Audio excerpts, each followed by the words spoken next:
Yes, magandang gabi, Attorney Bayod. Mula po siya, Kapanda Randy sa MCGI Law Center.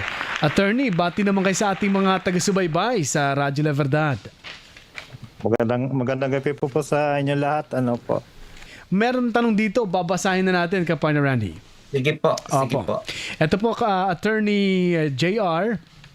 Hihingi lang po ako ng advice. Ang tanong po mula kay Dexter, hingi lang po ako ng advice. May sinangla po sa akin na bahay, 2 years ang kontrata. Ang usapan po namin kahit nakasangla sa amin ang bahay ay sila ang titira. Pero mag-uupa sila ng 250 o 2,500 monthly. Nakakabayad naman sila pero minsan delay po. 2 years na po ngayong katapusan ng August ang kontrata namin. Dapat ibabalik na nila yung napag-usapan sa kontrata. Ang problema, isinangla nila sa iba na hindi pa nila nababalik ang pera na 50K. Kapartner Randy, yun ang tanong niya. Lalabas po kasi ang pinaka-primary niyang gusto mangyari is may balik yung 50,000 pesos.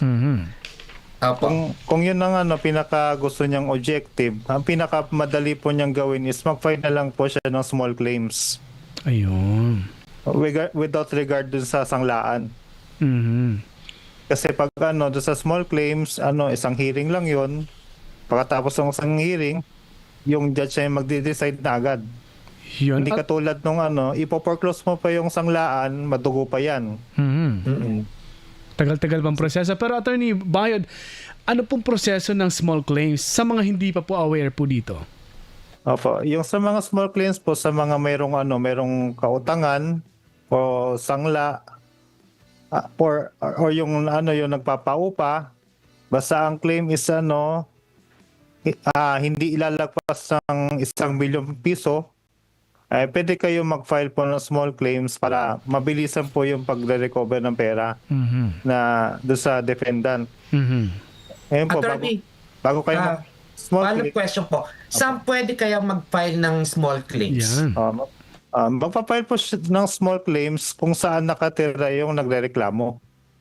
Or actually, pwede din po doon sa residence kung nung nirereklamo. Pero syempre, mas convenient kung sa lugar mo, doon ka magpa-file.